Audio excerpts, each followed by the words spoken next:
Hi, intrepid viewers, wherever you are in the world.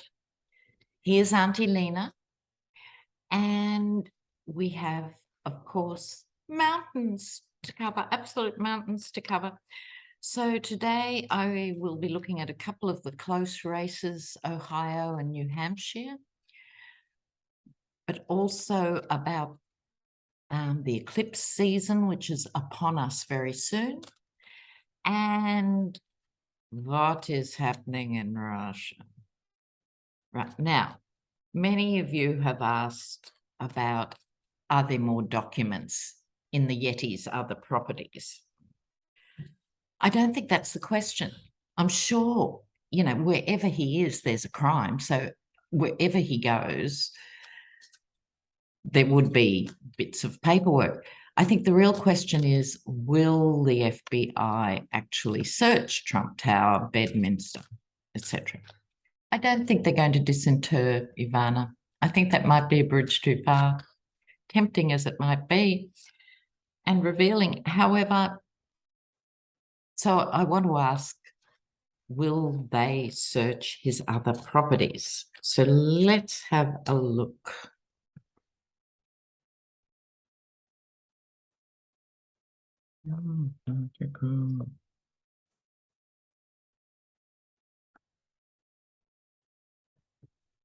There's a lot of female energy here. And that's what I think that's probably about is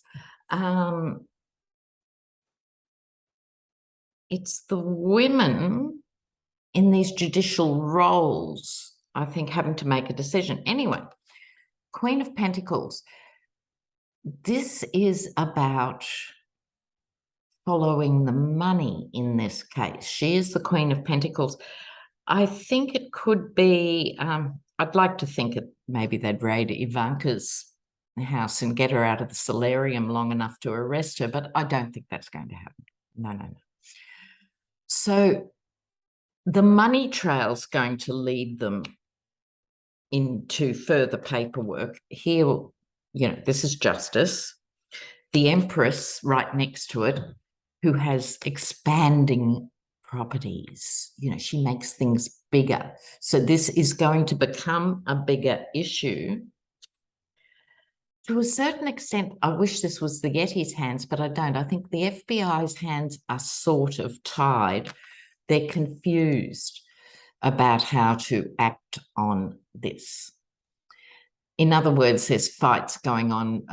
I'm saying FBI, I probably mean the DOJ making a final decision on this. I don't think they have, not with the 7 of Cups at the end. They're worried about different issues represented by this card. But I think, why am I getting a Russian vibe? It could just be, I'm about to read on Putin and what's happening, but it could be they're tracing the paperwork about the theft or the interference of the 2016 election by Russia. Well, if not, they should be. Okay. Smack their legs. Okay. Now, speaking of Putin,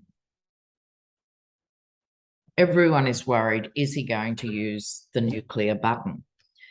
I think there's reason for concern. Absolutely. This guy, Bush, he's a cornered man and therefore he's a dangerous man. He's possibly terminally ill as well. He's got nothing to lose. It is a real worry. So I'm going to have a look at that. So let's have a look. Because apparently now, from what I've been reading, it's just like the Yeti, right? He only has contact now with people who will tell him he can win this war. I'm sorry to break the news, Vladimir. The war has been lost. It's how much destruction you do on the way out. But look, he's still perfectly capable of letting the whole of Western Europe freeze during winter and of pushing buttons. So let's have a look. Putin's headspace in relation to the question of nuclear.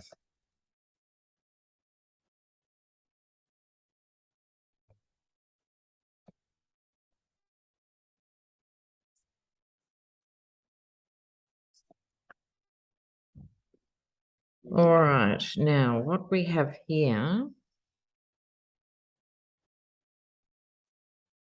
this is this Russian deck, which is called the 12 Chairs deck. It was actually a play written by a dissident in the 30s, and you couldn't challenge the government outright. So you had to have theatrical ways of talking about the issues. And the issue was finding the jewels that were hidden. This is tearing the chair apart to find the jewels. This is a very high-risk card in the middle, being prepared to tear it apart. We have the Empress here, and as I just explained with the other deck, she magnifies. That's her role. So she's also here a card of excess and plenty. In a way, she could represent the oligarchs in this conversation. Now, speaking of oligarchs,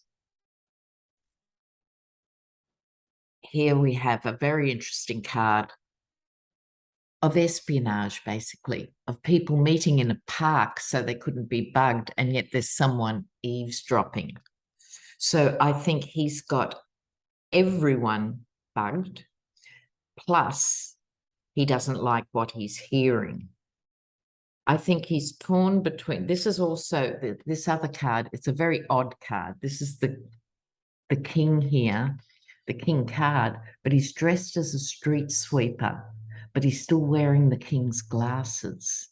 So I think symbolically, this is him still trying to convince Russians that they can win this, seeing it through his own gaze. But people are far more worried. This is women talking. These are women who don't want to lose their 18-year-olds or even 38-year-olds or even 52-year-old sons, right? This is the women who, even those who might have accepted the war and even been on the side of the war, it was a game changer when he started the conscription because all the women were offside. So I'm going to leave those cards out and ask the nuclear question more directly. What's happening with the nuclear stuff?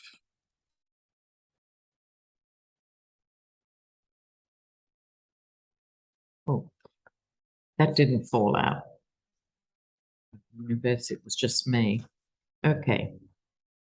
Putin and the nuclear question. Putin and the nuclear question.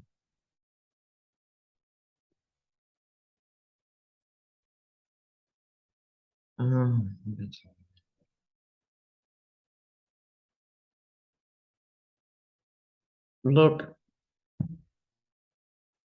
women are already worried before this, right? And I think this isn't going to help at all women's concern, both in Ukraine and Russia. Remember I said about the chairs? This is looking for every which way. I think he knows the game is up. There's a sense of exhaustion with this card. But he's convinced he's an emperor. You know, he looks a bit like Prince here. He's convinced he's an emperor in his isolation. People are begging him not to do this, but he's marching on. I think we need to be prepared. I don't think it'll be a nuclear holocaust as such. And as regular intrepid viewers will know, I've always said about the whole world, I think we should be more concerned about nuclear accidents than about deliberate use of weaponry. And this week, the Ukrainian nuclear power plant was cut off from the main electricity supply, meaning it's being run by generators. That's not a good thing. That's really not a good thing. But I mean, certain pundits talk about limited payloads of nuclear weapons. I mean, really, really, what? Um, and one was saying, oh, they have some that only have a 1 pound payload or whatever, and was making the point that Hiroshima and Nagasaki were destroyed. They were bombed with 15 pound, I don't know if this is the right term, correct me in the comments if I'm wrong, but payload is what's stuck in my aged brain. They had 15 pound payloads that wiped out entire cities. So even if it's a 1 pound payload, 1/15th of either of those is massive, absolutely massive. And it would mean instant involvement of NATO and bring the US into play. So how desperate is he? And he is desperate because he's a cornered man, but how desperate? Oh my God. Right. Now, before I get to New Hampshire and Ohio, we have the eclipses. Now, astrologers talk about the eclipse season. There's 2 eclipses. One's on the 25th of October and one's on the 8th of November. Can you believe it? But they talk about the season because the energy starts before the eclipse and lasts after the eclipse. So we are actually in, or at least on the brink of the eclipse season. And eclipses have to be handled very carefully because they can bring massive upheaval and hurricanes, for example. But you could also have the possibility of, say, an earthquake or something, a political earthquake. You know. So there are also, at this volatile time, there's only a few weeks till the 8th of November. And so, of course, everything is intensifying. Of course, it will. And it'll get more intense. And there'll be volatility in the stock market. There'll be all sorts of things going haywire.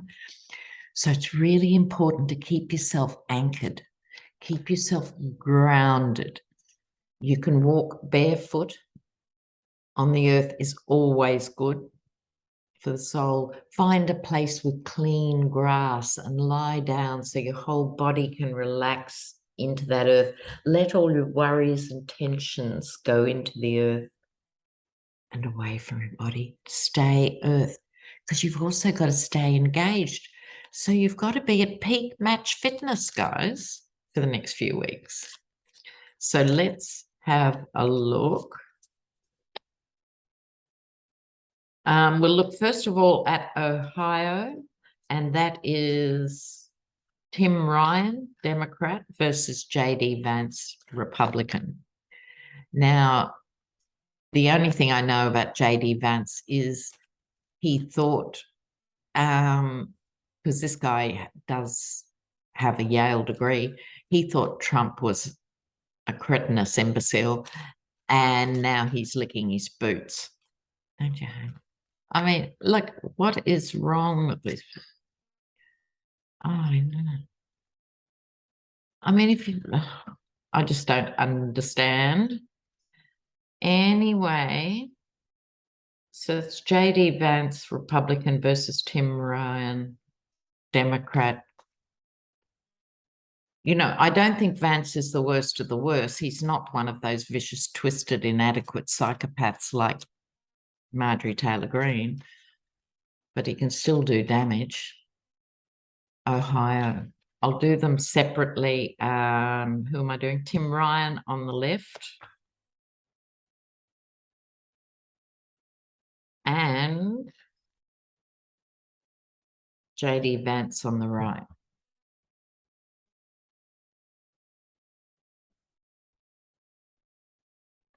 Oh, this is very interesting. Very, very. So I would have thought Vance would be a shoo-in. But Tim Ryan, his first card, I went, oh, he hasn't got a hope. But I think this is his personal worry. Has he done? No, I think he's worked on this. This is how he's feeling at the moment. I don't think he's happy. He's toted the load.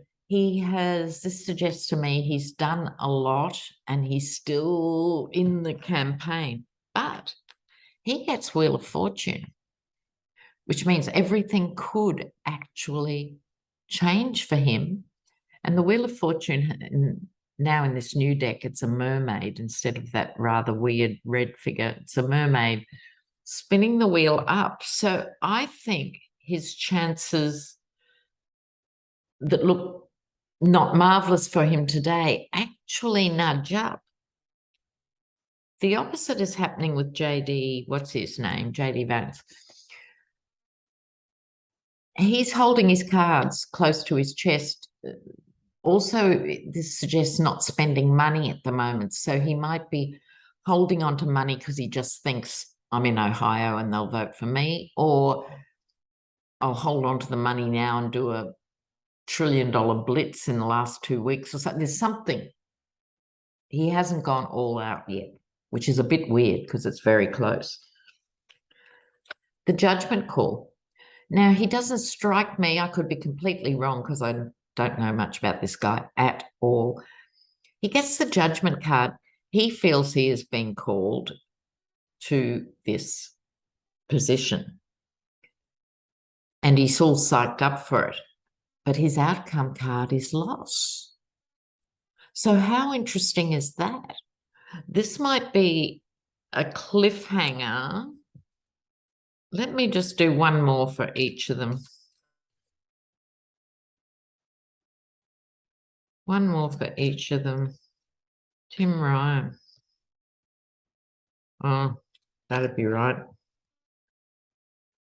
And JD Vance. I think it's going to be one of those, viewers. The Democrat has the election stolen by JD Vance, who's married to the toddler tyrant, like, ooh, yucky poo. So I think the race, if you looked at it now, to sum it up, JD Vance would be ahead. I think, what's his name? Ryan will catch up. It'll be neck and neck. Ryan could do it and then have it snatched. And JD Vance will get it. I think we should get used to that dynamic. I think there'll be a bit of that. But anyway, so I would say JD Vance after a bun fight. Okay, what's the other one? New Hampshire. Now, this is Don Bulldog, far-right Republican, versus Maggie Hassan. Know nothing about either of them, but that's okay. Okay. First of all, Don Bulldog. No, wrong. Sorry. Shut up, Lena. Start again. Maggie Hassan first. Maggie Hassan, New Hampshire. Maggie Hassan, New Hampshire.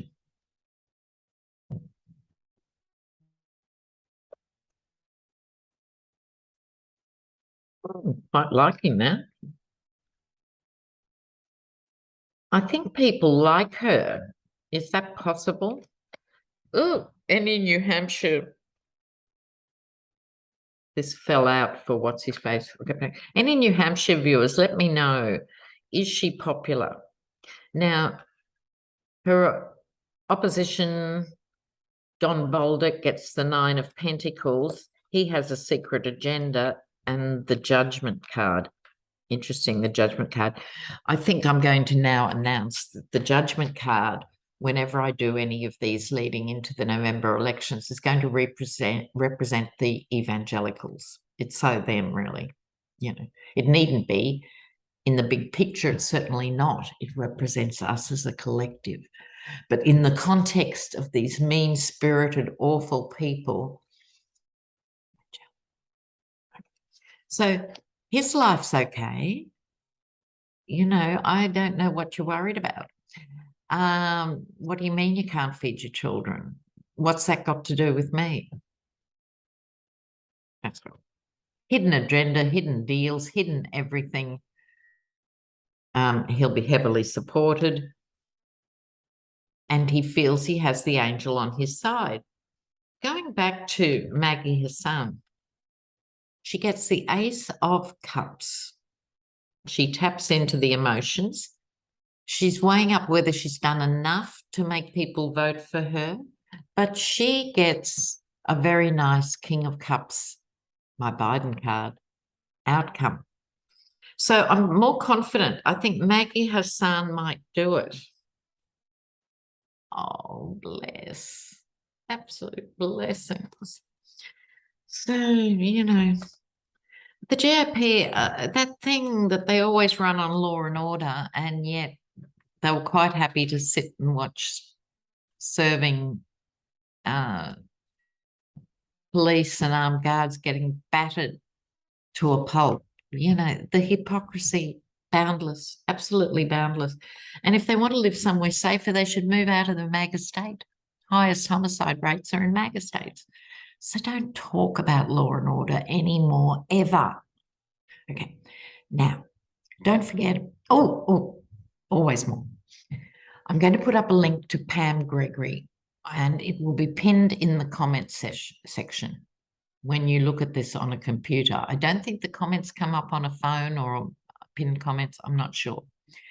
I've recommended her before. She's a UK astrologer, and she has this very calm voice, and she can explain all this Pluto upheaval that's going on that so throws us around and all the scary things that are happening.